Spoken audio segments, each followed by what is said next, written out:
ഇന്നലെ എനിക്ക് ശ്വേത കൊച്ചില്ലാതെ ശ്വേതയെ കിട്ടിയപ്പോ ഇതിന്റെ മോളാണല്ലോ, ഞാൻ ഇന്ന് കാലത്ത് കുറെ കഴിച്ചില്ലായിരുന്നു.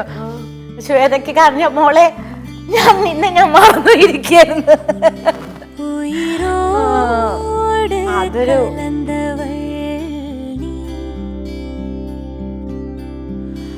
ഉണർവോട്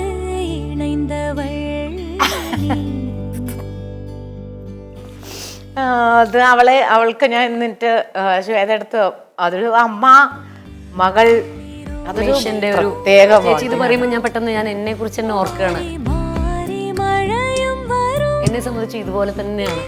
ഞാനിങ്ങനെ വീട്ടില് അച്ഛൻ്റെയും അമ്മയുടെയും മകള്, എനിക്ക് 2 മക്കളുണ്ടായി. അവരുടെ കൂടെ ഒപ്പം അമ്മ ചുട്ടു തരുന്ന എന്താ പറയുക മൊരിഞ്ഞ ദോശ വേണം, അല്ലെങ്കിൽ വാശി പിടിക്കുക, അതെന്താ അവന് കൊടുത്ത്, എൻ്റെ മകനാണ്. പക്ഷെ ഞാനത് ചിന്തിക്കാറില്ല. എൻ്റെ മക്കൾ വളർന്നതും അച്ഛൻ്റെയും അമ്മയുടെയും കൂടെയാണ്.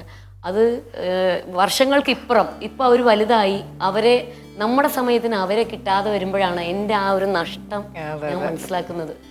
അത് വല്ലാത്തൊരു മൊമെന്റ് തന്നെയാണ്. അതെ അതെ, ശരിക്കും അത് ആ ബോണ്ടിങ്. പക്ഷേ പിള്ളേരെന്ന് മക്കൾ എന്ന് പറഞ്ഞാൽ അതൊരു സംഭവം. തീർച്ചയായിട്ടും തീർച്ചയായിട്ടും.